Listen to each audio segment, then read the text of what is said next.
Salut les amis! Aujourd'hui, nous allons parler d'un thème très important, c'est l'accord du participe passé avec l'auxiliaire avoir. J'ai eu cette question dans un cours de français en live, en direct sur YouTube. Donc, j'ai expliqué rapidement pour comprendre le minimum, mais dans cette vidéo, je te fais un cours de français pour comprendre tous les détails, pour bien comprendre les détails. Alors, j'ai un auxiliaire avoir.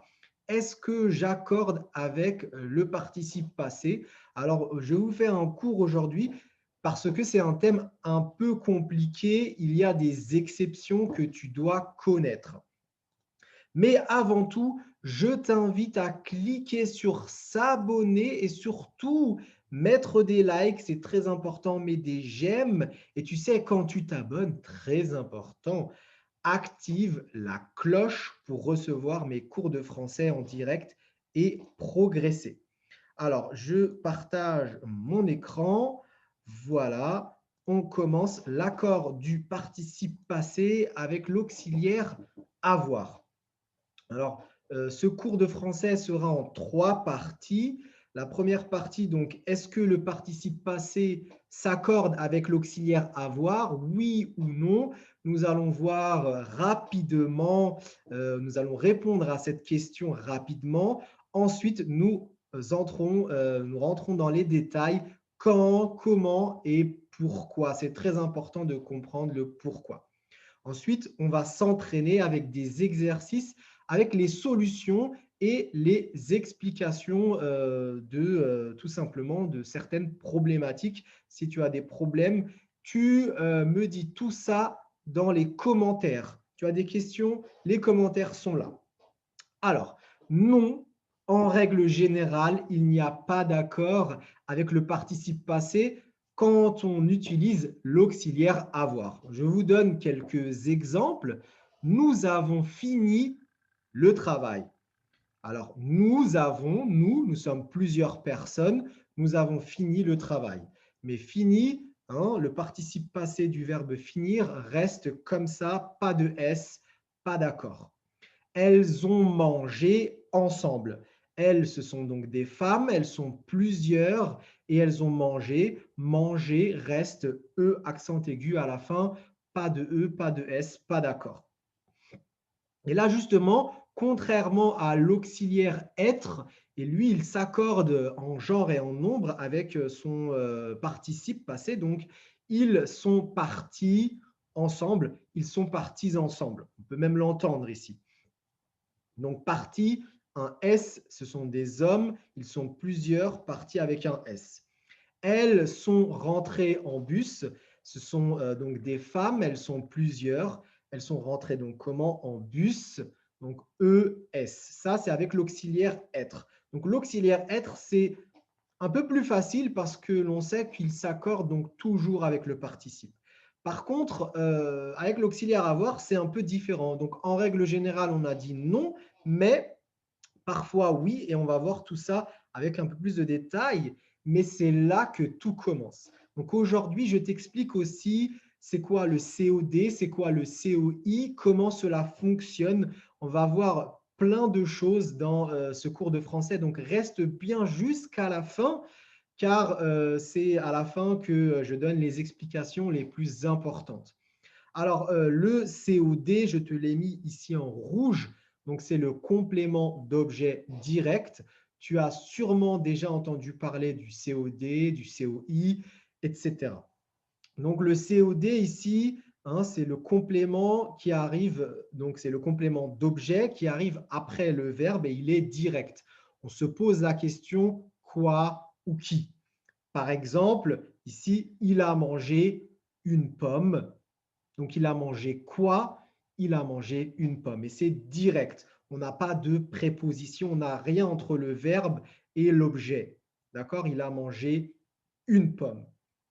Ensuite, vous avez donc les COI. Alors, on revient maintenant au COI, complément d'objet indirect. Je te l'ai mis en bleu. Et là, on se pose la question à quoi, à qui et d'autres, on verra aussi comme de qui ou de quoi. Alors, pour faire très simple, pour comprendre déjà la base ici, c'est si vous avez un COD avant le verbe, on accorde avec le participe passé. Par exemple, la pomme qu'il a mangée, donc on sait que c'est une pomme, il a mangé quoi? Il a mangé une pomme, donc on se pose la question, il a mangé quoi? Donc quoi, c'est un COD. Si on se pose la question quoi ou qui, c'est un objet direct. Il a mangé donc une pomme, la pomme qu'il a mangée, donc on met un E à la fin. Si on dit il a mangé une pomme, manger reste seulement E accent aigu. Si l'objet est avant le verbe, donc la pomme est avant le verbe, qu'il a mangé, E accent aigu et un E à la fin. Un autre exemple au pluriel, il a lu 3 livres. Il a lu 3 livres. Les 3 livres qu'il a lus, on met un S à lu. D'accord? Donc, c'est très important. Ici, les 3 livres, il a lu quoi? Lire quelque chose, il a lu quoi? Il a lu 3 livres. Donc, c'est un COD, un objet direct. Il est avant le verbe, donc lu avec un S. Donc, ça, c'est super important. OK? On continue, mais le plus important à savoir arrive maintenant. Eh bien, tu dois faire la différence entre COD, COI. Le verbe transitif direct et indirect. Le verbe intransitif, c'est quoi les différences? Alors là, tu me dis, Nassim, stop, c'est trop. COD, COI, transitif, indirect, il y a un transitif, il y a un verbe dans cette affaire. C'est quoi tout ça? Alors, pour faire très simple, on va rentrer dans les détails.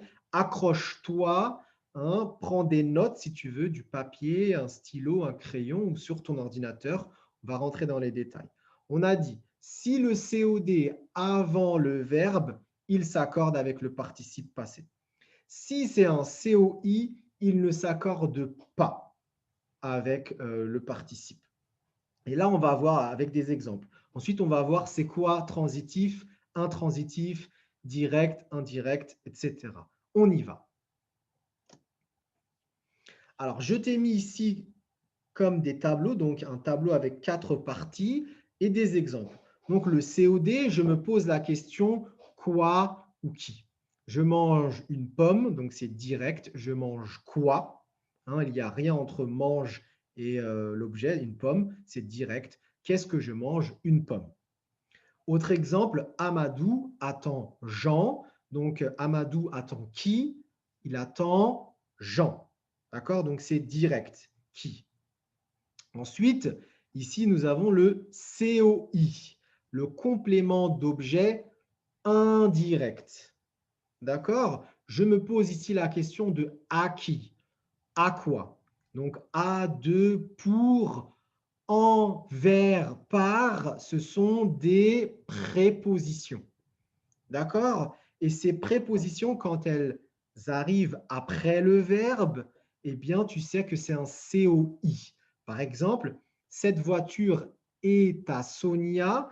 À qui est cette voiture? À Sonia. Donc, après le verbe être, ici, donc cette voiture est, après est, on a la préposition à. Alors là, tu sais directement que c'est un COI. D'accord? Donc, à qui est cette voiture? C'est la question que tu vas te poser. À qui? À quelqu'un, à Sonia. Donc, c'est indirect. Complément d'objet indirect. Alors maintenant, c'est très important de savoir, de comprendre la différence entre un verbe transitif et un verbe intransitif. Si on regarde déjà pour commencer le verbe transitif, il se divise en deux. On a les verbes donc transitifs directs ou indirects. En fait, c'est très très simple. Le verbe transitif direct, c'est-à-dire qu'il s'utilise avec un COD, un complément d'objet direct. Par exemple, manger, manger une pomme. Donc, c'est manger, c'est un verbe transitif. Ici, direct, parce qu'une pomme, c'est un objet direct. Quand il est indirect, donc le verbe transitif indirect, c'est-à-dire que ce verbe s'utilise ou c'est utilisé avec un complément d'objet indirect. C'est ça en fait, c'est juste ça.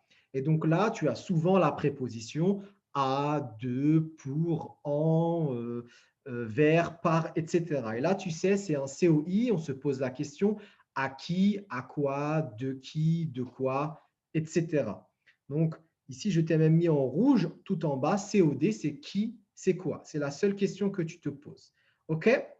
Donc, COI, à, de, pour, en, vers et par, COD, qui, quoi. Ce sont les questions que tu te poses pour savoir si le verbe est un verbe transitif direct ou indirect. OK? Il y a des verbes qui sont intransitifs. En fait, ils n'ont pas besoin de complément d'objet. Ils n'en ont pas besoin. Ce sont souvent donc des verbes qui expriment un état ou une action. Ils n'ont pas besoin d'un complément, donc quelque chose de plus, pour comprendre le sens exact de la situation ou du verbe. Hein. C'est ça que je te dis ici. On a par exemple la phrase « il parle beaucoup ». Il parle beaucoup. Donc, beaucoup, c'est un adverbe, mais sinon, il parle, on sait ce qui se passe, tout simplement. Il marche. Donc, c'est un verbe intransitif. On n'utilise pas d'objet. Donc, un verbe intransitif, ce n'est pas direct ou indirect. Non, c'est intransitif. On n'a pas de complément d'objet direct ou indirect. Je répète, on n'en a pas. OK? Mais attention, il y a d'autres verbes, sinon cela serait trop facile. On a des verbes qui sont les deux. OK? Par exemple, la mer monte, donc l'océan, la mer, elle monte avec les marées, marée haute, marée basse. La mer monte, on sait de quoi il s'agit. Et si on dit je monte une table, donc je la porte par exemple, ou je la monte, je fais tout simplement un montage, alors on dit je monte quoi? Donc là, c'est un verbe transitif direct. Je monte quelque chose, je monte quoi? OK? Alors, j'espère que c'est clair. Si vous avez des questions, les commentaires sont là. Mettez vos exemples aussi dans les commentaires. Mettez des exemples de verbes transitifs directs ou indirects, des COD, des COI, intransitifs. Allez-y, bombardez les commentaires. Alors, on y va avec des exemples. Je vous donne 3 exemples, comme ça, c'est vraiment clair. Et ensuite, on fait des exercices. Alors, le COD, je me pose la question quoi ou qui. OK? Il appelle sa mère. Il appelle qui? Sa mère. La personne que tu as appelée, c'est sa mère. Et là, tu comprends pourquoi c'est important de savoir si on utilise un verbe transitif direct ou indirect, ou tout simplement si sa mère, c'est un COD ou un COI. Hein, franchement, faites le plus simple. Vous devez savoir si le complément, l'objet après le verbe, c'est direct ou indirect. Alors ici, on se pose la question, il appelle qui? Sa mère, c'est un COD. Il est avant le verbe, il s'accorde avec le participe passé. La personne que tu as appelée, c'est sa mère. La femme que tu as attendue, je la connais. Donc un E parce que la personne, la femme, c'est féminin, un E à la fin. Ici, on a un autre exemple. J'ai perdu mes cartes. Je les ai perdues. Donc, je t'ai mis ES en gros, en gras et en rouge pour que tu comprennes bien que les c'est l'objet qui représente, c'est l'objet direct qui représente mes cartes. Il est avant le verbe, donc on met un E et un S donc, au participe passé perdu. Les COI, oh mon Dieu, les COI, on dirait que c'est difficile, indirect, mais en fait, c'est encore plus facile. Ici, le COI, on se pose la question à qui, à quoi. Donc, vous avez les prépositions à, de, pour, en, vers, par qui vont venir après le verbe. À toi de me donner des exemples avec ces prépositions. Cette voiture est à Sonia. Donc, c'est indirect, comme on l'avait vu avant. On se pose la question à qui est cette voiture? À Sonia, c'est indirect. Par exemple, cette voiture lui a appartenu. Donc, on sait que Lui, ici, c'est Sonia. Donc, homme ou femme, on dira lui. Cette voiture lui a appartenu. On ne dira pas cette voiture là a appartenu ou le appartenu. Non, c'est à qui. Donc, c'est lui. Cette voiture lui a appartenu. C'est un COI. Lui est un objet donc indirect. Et donc, c'est donc pas de E à la fin. Cette voiture lui a appartenu. J'ai téléphoné à qui? À mes enfants. Je leur ai téléphoné. Leur est un objet indirect, donc pas d'accord avec le verbe, le participe passé téléphoner, même si c'est plusieurs enfants. Je téléphone à qui? D'accord? Donc, je n'accorde pas quand je me pose la question à qui ou à quoi. Ça, c'est le plus important à savoir. Alors là, je t'ai préparé des exercices, 15 phrases. Quand j'ai souligné le verbe, tu dois trouver s'il y a une faute ou pas. Corriger les verbes soulignés si cela est nécessaire. Alors maintenant, ce que tu vas faire, tu fais pause, tu remplis, donc tu corriges les verbes si c'est nécessaire. Et ensuite, on se retrouve avec les solutions et les explications. Alors, voici les solutions. On a la célébrité qu'elle a vue, c'était Oprah. Ok, donc Oprah Winfrey, tout le monde la connaît en principe. Si tu vis aux États-Unis, tu la connais, c'est une star quasi mondiale. La célébrité, donc c'est la célébrité. Donc ici, bien sûr, on parle d'une femme, c'était Oprah, mais la célébrité, c'est un mot féminin, même si on parle d'un homme. Alors la célébrité qu'elle a vue, donc célébrité est avant le verbe, vue prend un E.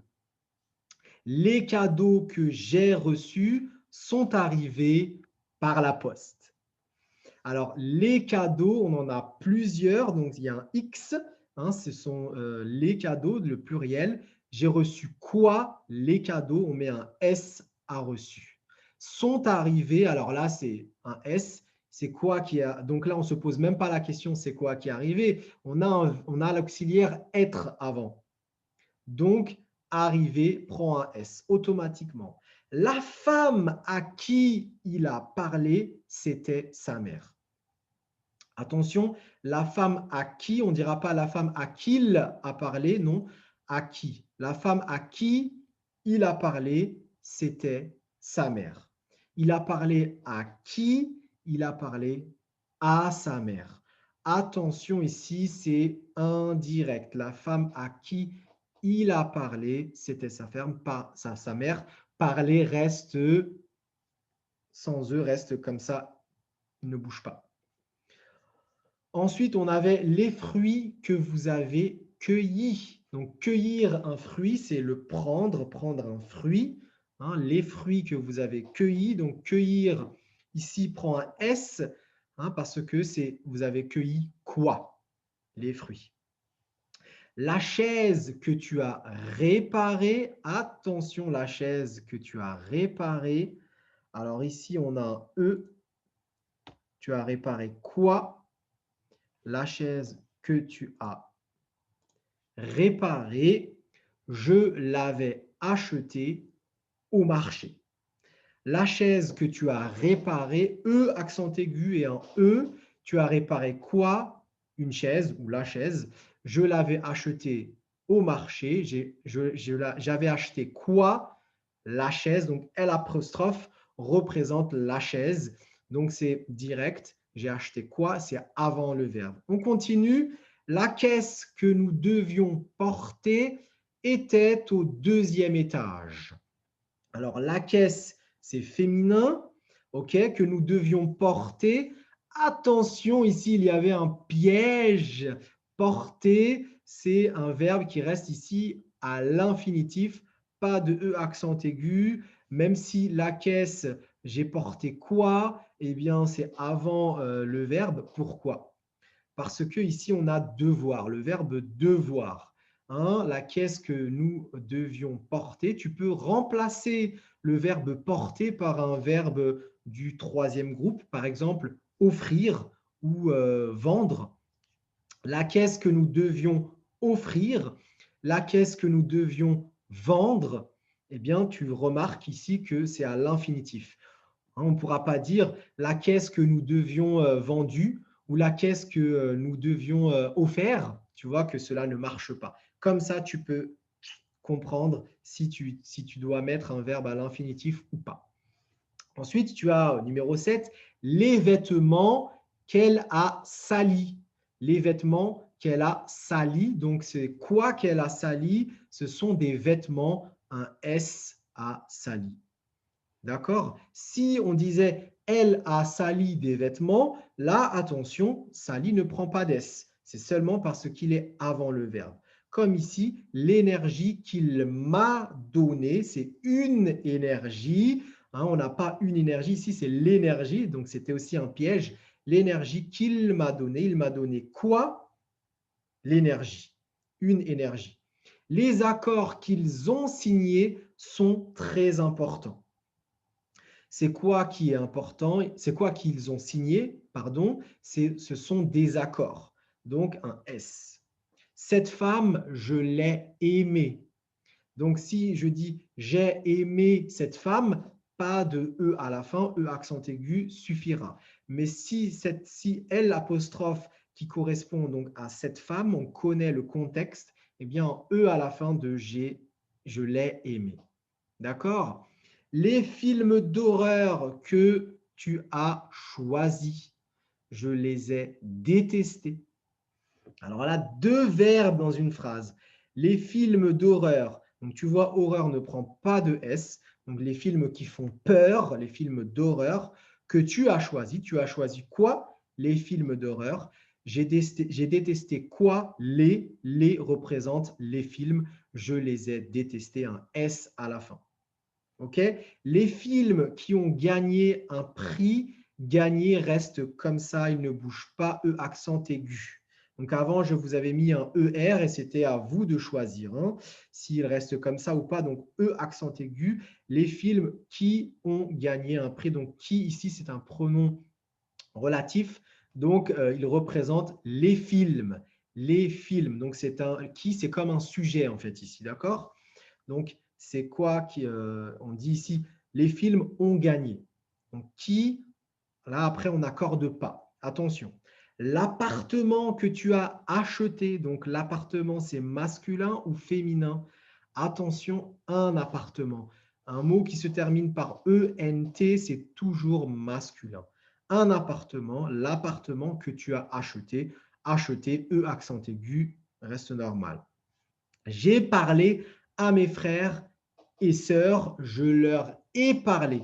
Parler à qui? COI. C'est indirect, pas d'accord, pas de S, rien. E, accent aigu et c'est tout.